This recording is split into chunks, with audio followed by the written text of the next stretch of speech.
وی پیدا کړي بخته نوې دا دنیا چې صورت د محمد نه. الله مبخا یو ضروری اعلان واورئ. پاچا سلامت غواړي چې خپل لور ګلمکۍ داسې ځوان ته په نکاح کې ورکړي چې هغه ځوان د هغه د لور 3 شرطونه ومني. نو د خپل قسمت ازمایولو لپاره د پاچا دربار ته راشئ. یا الله ته ډېر مهربانه ذات یې، په دې روژه کې په موږ باندې ورحمېدې. دا خو ډېر زرین چانس دی. ورځمه که شرط مې پوره که هماغه دی، او که شرط مې پوره نه که بېرته به ترې راځمه. الله په قرآن لکه چې وخت مې را بیدار شو، خو چې د پاچا به څه شرطونه وي ورځم چې ځان پوه کړم. خو چې دا شرطونه ویسي ورځمه که مې پوره که ښه ته ښه، که مې پوره نه که نو دا باغواني خو چا وړې نه ده، همدا به کوو څپلۍ مې چش وي. آرام آرام آرام آرام. دا داسې دي مړه، دا چپ شئ مړه، چپ شئ. وایم یې درته که نه مړه څه شرطونه څه شرطونه. صبر وکړئ لږه. ګورئ ځوانانو، شرطونو ته ښه په غور غوږ ونیسئ. زما د لور اولنی شرط دا دی چې خاوند یې باید همیش د قرآن کریم تلاوت وکړي او ختمونه وکړي. او دویم شرط یې دا دی چې خاوند یې باید ټول کال روژې ونیسي.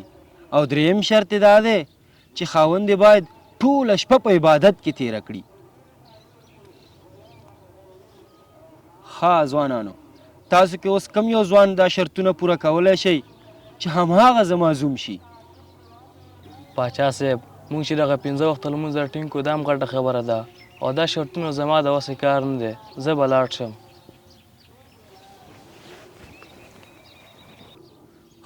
ها امیر صاحب، ته پکې څه وې؟ دا شرطونه پوره کولی شي او که نه؟ یاره حاجي صاحب، مونږ خو د یوه میاشت روژه ډېره په سختۍ نیسو، نو ټول کال به زه څنګه روژه شمه؟ به زه بهسې غلی غلی لاړ شمه. ځه ها ځوانه، ته څنګه دا شرطونه پوره کولی شي او که نه؟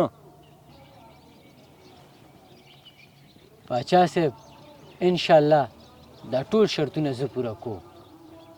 ها ډېر ښه، خو ته باید 2 میاشتې ما سره وګرځېږې، ځکه چې زه پوه شم چې دا شرطونه ته پوره کوي او که نه، نو بعد د هغې به زه بیا خپله لور تا ته په نکاح درکړم. سمه ده پاچا صاحب، زه به تا سره یم. سمه ده.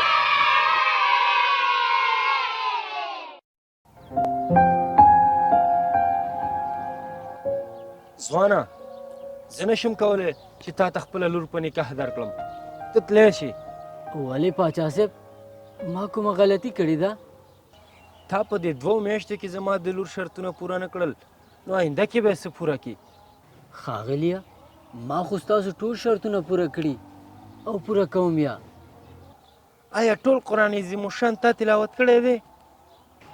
او ښاغلیه، زه د ورځې 3 ځلې سورت اخلاص لولم، او نبی کریم صلی الله علیه وسلم فرمایلی دي چې هر هغه څوک چې 3 ځله سوره اخلاص ولولي نو د پوره یو ختم معادل دی، یعنی د یو ختم عمره اجر ثواب الله جل جلاله هغه انسان ته ورکوي.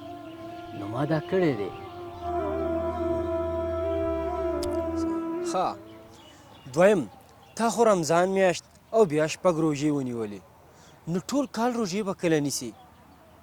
ښاغلیه، ما د رمضان د میاشتې وروسته د شوال د میاشتې 6 ورځې روژې ونیولې، ځکه نبی کریم صلی الله علیه وسلم فرمایلی دي چې څوک د رمضان میاشت او بیا د شوال د میاشتې 6 ورځې روژې ونیسي نو دا داسې دی لکه د ټول کال روژې چې نیولي.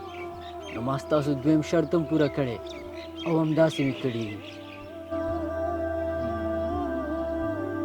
ښه، آیا تا ټوله شپه په عبادت تېره کړې ده؟ هاو، ځکه زه د ماسخوتن او د سحر مونځ په جومات کې په جمع ادا کوم، او نبی علیه الصلاة والسلام فرمایلی دي چې څوک د ماسخوتن او د سحر مونځ په جومات کې په جمع ادا کوي نو معادل دا دی چې دې ټوله شپه په عبادت تېره کړې ده.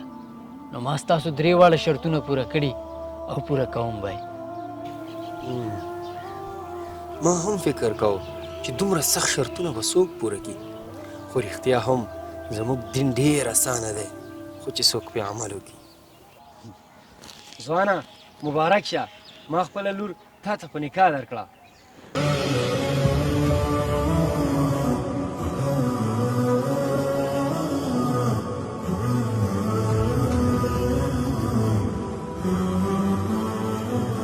قدرمندو دوستانو د ویډیو نه مو هدف عامه پوهاوی و.